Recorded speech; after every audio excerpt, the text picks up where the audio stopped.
Hello students, हम लोग पढ़ रहे थे नया लेसन। आज शुरू कर रहे हैं। कल हमने आसियान पढ़ा था, सार्क और आसियान। उसको समझने के बाद हम नया लेसन पढ़ रहे हैं जिसका नाम है मानवाधिकार। मानवाधिकार, जैसा कि इसके नाम से जाहिर है कि ये कौन से अधिकार है, ये मानव के अधिकार है। कि मानवाधिकार जो शब्द बना है वो मानव से मिलकर बना है। तो हमें ये ज्ञात होना चाहिए कि हम जाति, भाषा, धर्म, सभ्यता, संस्कृति, क्षेत्र विशेष के से बाद में जुड़े हैं। हम सबसे पहले क्या है, हम सबसे पहले मानव। तो मानव को जीवन जीने का जो अधिकार मिलता है, जो ईश्वर प्रदत्त है, वो सबसे पहले आता है। तो मानवाधिकार जो है वहीं से शुरुआत इसकी हुई है कि मनुष्य की जीवन की मूलभूत आवश्यकताओं में से एक है उसके जीवन जीने का अधिकार, और इसीलिए मानवाधिकार मिलना ही चाहिए। सभी राष्ट्रों ने मानवाधिकार को एक विशिष्ट रूप से दर्जा दिया गया है कि हर मानव को ये अधिकार, मूलभूत आवश्यकताएं जो उसकी है, जो मौलिक आवश्यकताएं हैं, वो उसको मिलनी ही चाहिए। वो दे रखा है। सबसे पहले अमेरिका में मानवाधिकार की शुरुआत हुई, क्योंकि अमेरिका का जो संविधान है वो प्राचीनतम प्रजातांत्रिक संविधानों में से एक है, और उसी ने सबसे पहले मानवाधिकार की बात कही थी। उसके बाद में विश्व के अन्य राष्ट्रों में भी इसी मानवाधिकार को अपना लिया गया। यदि मानवाधिकार की हम बात करते हैं तो इसे क्या कहा जाता है कि ये जीवन की मूलभूत आवश्यकताओं के लिए जरूरी माना गया है, इसीलिए इसे प्रदान किया गया है। क्यों प्रदान किया गया है? क्योंकि ये जीवों के ऊपर दया रखने के लिए, जीवों पर परोपकार करने के लिए, जीवों को समानता का दर्जा देने के लिए मानवाधिकार की बात कही गई है। भारत की सभ्यता और संस्कृति में वसुधैव कुटुंबकम की बात भी आती है। इस वसुधा पर रहने वाले सभी लोग एक परिवार के सदस्य के रूप में हैं। तो उसमें केवल मानव ही नहीं होते, उसमें सृष्टि की वो सारी मूलभूत चीजें आ जाती है जो पर्यावरण के साथ साथ इस वसुधा पर उपस्थित हैं। उसमें सारे जीव जंतु भी आ जाते हैं, सारे पेड़ पौधे भी आ जाते हैं, और इंसान मानव तो है ही।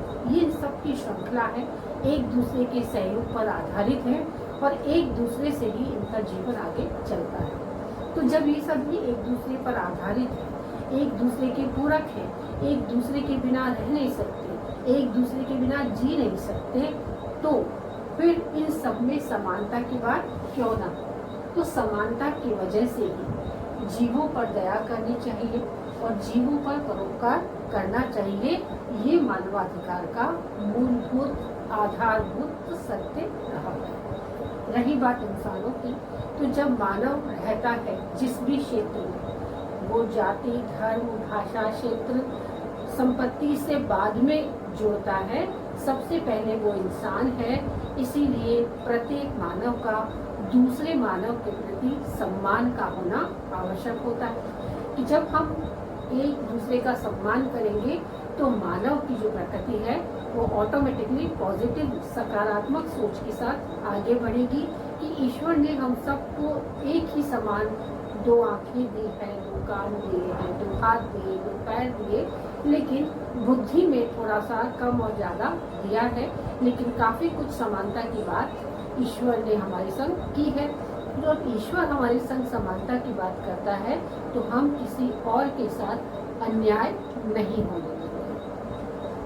वैचारिक रूप में और सैद्धांतिक रूप में ये जो मानवाधिकार की बात कही गई है, ये बहुत ही विशिष्ट रूप से कही गई है। और क्या हमारे मानवाधिकार का प्रारूप है संविधान के अंतर्गत, ये अब हम पढ़ने जा रहे हैं। मानवाधिकार शब्द एक ऐसा स्तर है जिसके होने से किसी भी समाज में जीने का अधिकार मिलता है। अर्थात मानवाधिकार मनुष्य के जीवन में मूलभूत, मौलिक तथा सार्वभौमिक अधिकार के रूप में प्रदान किए जाते हैं। जिससे मनुष्य को नस्ल, जाति, राष्ट्रीयता, धर्म, लिंग आदि किसी भी दूसरे कारण से के आधार पर उसे किन्हीं भी अधिकारों से वंचित नहीं किया जा सकता। जीवों पर दया, परोपकार, करुणा, धर्म, पाप, पुण्य, कर्मफल आदि भावना का जुड़ाव प्रत्येक राष्ट्र में होता है। प्रत्येक राष्ट्र में इन सब का जो परोपकार और दया की, करुणा की, धर्म की जो बात है, हर राष्ट्र में अलग अलग है। अर्थात इसका हनन मनुष्य के दुखों का कारण बन सकता है कि जीवों पर दया, परोपकार, करुणा, धर्म, पाप, पुण्य, कर्मफल की भावना हर राष्ट्र में अलग अलग प्रकार से जुड़ी हुई है और इस जुड़ाव ने ही प्रत्येक राष्ट्र में मनुष्य के दुखों का कारण भी बन जाता है। परिणाम स्वरूप इससे जन्म से भी जोड़ा जाता है। अतः मानवाधिकार बेहद जरूरी है। दुनिया में बड़ी संख्या में बुद्धिजीवी और चिंतकों ने व समाज सुधारकों ने जन्म लिया है, जिससे शिक्षा का दायरा काफी विकसित हो गया है। इसी कारण समानता पर आधारित सामाजिक व्याख्या लाने हेतु मानवाधिकारों का जन्म हुआ। हमें ध्यान रहे कि शिक्षा का दायरा काफी विकसित है। बुद्धिजीवी, चिंतकों और समाज सुधारकों ने समानता को विकसित करने हेतु मानवाधिकार को जन्म दिया है और लोगों की उन्नति के समक्ष समान अवसर लोकतंत्र की सफलता का मूल आधार माना जाता है। कि समानता की बात जब होती है, लोकतंत्र की बात जब होती है, तो लोकतंत्र और समानता की वजह से ही बुद्धिजीवी चिंतकों के मन मस्तिष्क में जो बात आती है, वही मानवाधिकार का मूल आधार रहा है। हमेशा हर राष्ट्र में जाति, नस्ल के आधार पर या संपत्ति के आधार पर या और भी अन्य बहुत सारे आधार हैं जिसके वजह से ऊंच नीच की बात उत्पन्न होती है। लेकिन दया, परोपकार, जीवों पर समानता रखना, जीवों पर दया करना, समानता की बात करना, भ्रातृत्व की बात करना और भी बहुत सारी करुणा की चीज है, धर्म जो है, ये सब मिलकर सांस्कृतिक जीवन में कहीं ना कहीं एक ऐसा ठहराव ला देता है जो ये तय करता है कि मनुष्य का जीवन कैसा होना चाहिए, दया और परोपकार के साथ होना चाहिए, जिसमें समानता और न्याय की भी बात होनी चाहिए। तो मानवाधिकार की शुरुआत भी वहीं से होती है। भारत में मानवाधिकारों से संबंधित प्रमुख चुनौतियां भी कही रही हैं, जिसे नस्लीय, जातीय भेदभाव पर, महिलाओं एवं दलितों पर अत्याचार से व शोषण व जेल में कैदियों के ऊपर जो दयनीय स्थिति उनकी बनाई जाती है, ये सब बहुत ही दयनीय हालत में है। इसीलिए भारत में मानवाधिकार संरक्षण अधिनियम लागू किया गया। कब लागू किया गया? 1999 में ये पारित किया गया था। भारत में, अंडरलाइन करेंगे, भारत में मानवाधिकार संरक्षण अधिनियम वर्ष 1999 में पारित किया गया तथा 2006 में इसे पुनः संशोधित किया गया था। बाल मजदूरी, महिलाओं का यौन शोषण, धार्मिक अल्पसंख्यकों का उत्पीड़न, जातिगत भेदभाव, लूटपाट आदि सभी मानवाधिकारों में आते हैं। कि कहीं भी ना तो बाल मजदूरी हो, ना शोषण हो, ना महिलाओं का यौन उत्पीड़न हो और ना ही कहीं भी बेकारी का काम हो या जो भी लूटपाट की जो बात आ जाती है, वो सारी की सारी बातें मानवाधिकार से संबंधित होती हैं। कि कहीं भी ऐसा ना हो कि किसी कारण से भेदभाव या ऊंच नीच या जात पात की बात लगाकर शोषण या अत्याचार किया जाए। उसमें बाल मजदूरी भी शामिल है। महिलाओं पर जो शोषण और अत्याचार होते हैं कि सेम कार्य करने के बाद पुरुषों को अधिक आर्थिक बल मिलता है और उसी कार्य के लिए महिलाओं को कम आर्थिक संबल दिया जाता है, जिसे हम सैलरी के रूप में कह सकते हैं कि समान कार्य के समान वेतन होना चाहिए। लेकिन ये कहीं ना कहीं डाइवर्ट हो जाता है। मानवाधिकार उसी की रक्षा के लिए या उसी के संरक्षण के लिए बनाए गए। तो 1999 में भारत में मानवाधिकार का प्रारूप तैयार किया गया और 2006 में इसे पुनः संशोधित करके एक संविधान में एक विशिष्ट प्रारूप के रूप में तैयार किया गया था।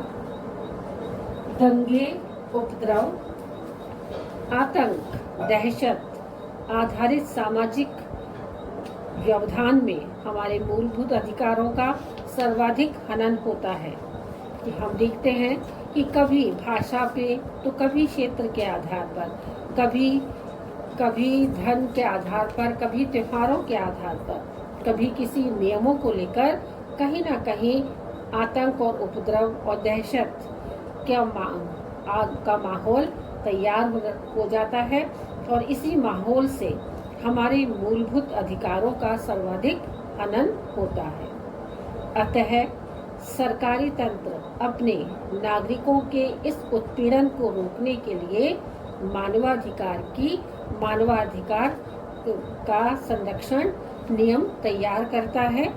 और लेकिन कभी कभी ऐसी स्थिति उत्पन्न हो जाती है कि मानवाधिकार में मानव प्रार्थना करे तो करे किससे, जब निर्धन व बेसहारा व्यक्तियों को मामूली से अपराध के लिए वर्षों जेल में सड़ना पड़ता है, तब ये मानवाधिकार की बात बेमानी हो जाती है। जब युद्धबंदियों में जेल में कैदियों के साथ अमानवीय यातनाएं उन्हें दी जाती हैं, तब मानवाधिकार पर कुठाराघात होता है।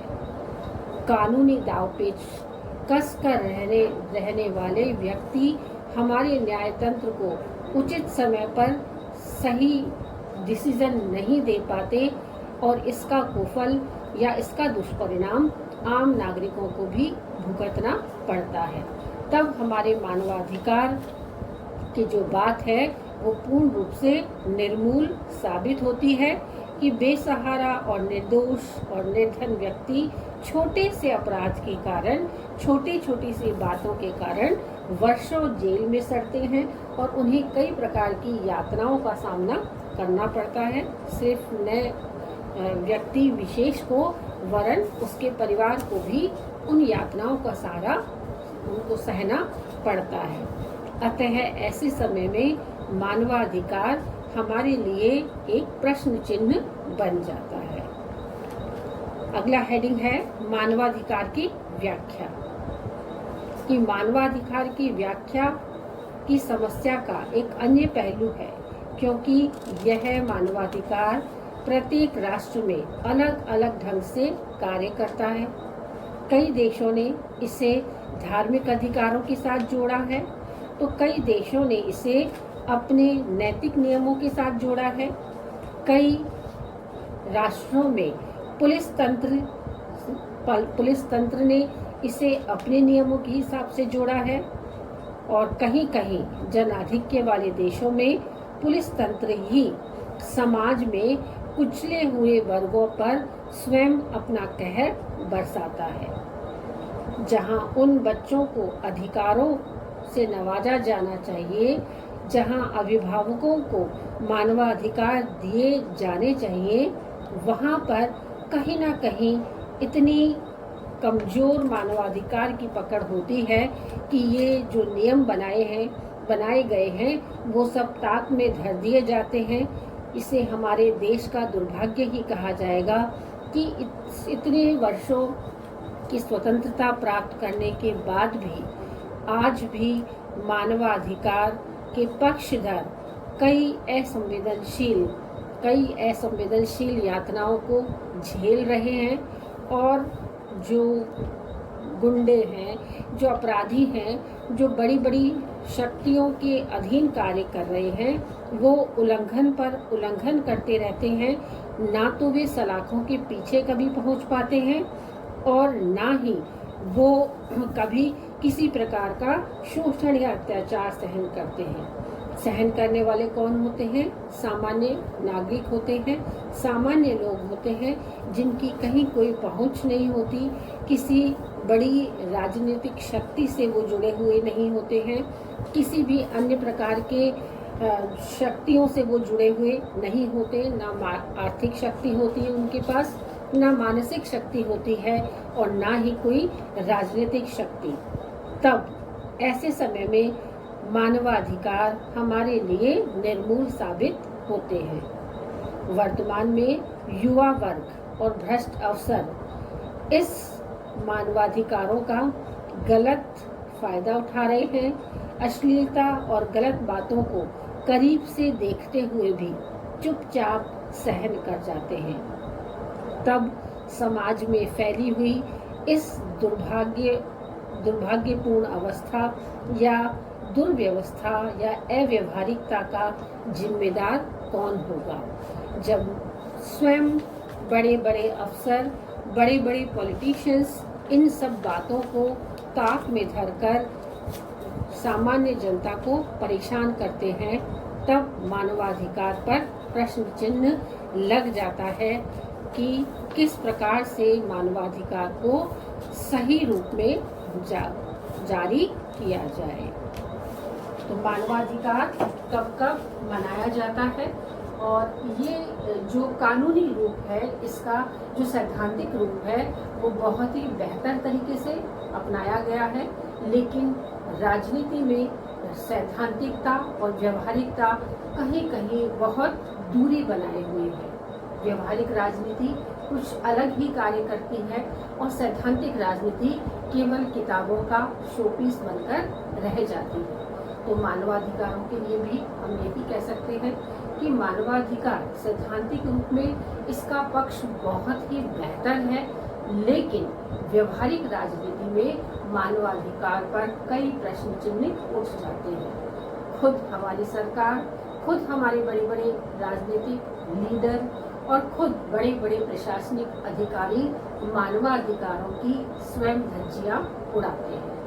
तो मानवाधिकार कहीं ना कहीं हमारी कमियों को भी दर्शाता है। मानवाधिकार 10 दिसंबर को प्रत्येक वर्ष मनाया जाता है।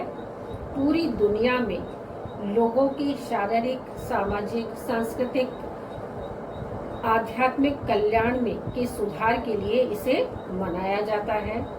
दुनिया के लोगों के बीच मानवाधिकार को अधिक जागरूक और अधिक समन्वित रूप से स्थापित किया जाता है। अतः समग्र मानवाधिकारों की प्रगति की स्थिति में लाने के लिए यूएनओ की महासभा को विशिष्ट प्रयासों की आवश्यकता है। विशिष्ट मुद्दों को उजागर करने के लिए सहयोग और चर्चा करने की भी विशिष्ट आवश्यकता है। अल्पसंख्यक समूह, जिसमें नाबालिगों, गरीबों, विकलांगों, अशिक्षितों और युवा बेरोजगारों को भी राजनीतिक निर्णय लेने व उसमें भाग लेने के लिए प्रोत्साहित करना है। नागरिकों को राज्य की संपत्ति बढ़ाने के लिए संघर्ष करना होगा और लोगों को पहले से ही मानवाधिकारों से अवगत कराना होगा। उसके बाद मानवता को स्वीकार करना होगा। एक बड़ी चुनौती स्वीकार करना है। युद्ध के समय ये नियम शांत रहते हैं। एक व्यक्ति के अधिकार जहां समाप्त हो जाते हैं जब वो किसी अन्य व्यक्ति की स्वतंत्रता पर जुल्म उठाता है। एक बड़ी त्रासदी है कि बुरे व्यक्तियों का दमन अत्याचार से नहीं बल्कि अच्छे लोगों के मौन रहने से हुआ है। अतः विश्व की एक बड़ी विडंबना यही रही है कि अच्छे लोग मौन रह जाते हैं और बुरे लोग अपने कार्यों को अंजाम दे देते हैं। तो नागरिकों के लिए जहां नागरिकों के लिए इन नियमों को और सुदृढ़ता से लागू करना हमारा मुख्य मकसद रहा है। प्रतिवर्ष 10 दिसंबर को मानवाधिकार दिवस के रूप में मनाया जाता है। तो हमारी बड़ी बड़ी जो राजनीतिक शक्तियाँ हैं, जो बड़ी बड़ी हमारी आर्थिक शक्तियाँ हैं, या जो चिंतक हैं, जो वास्तविक समाज सुधारक हैं, उन सबको मानवाधिकार के लिए कार्य करना चाहिए। और जो श्रमिक हैं, दलित हैं और जो शोषित हैं, उन लोगों के लिए कुछ ना कुछ कार्य अवश्य करना चाहिए, ताकि मानवाधिकार को पूर्ण रूप से एक संपूर्णता मिले, पूर्णता मिले।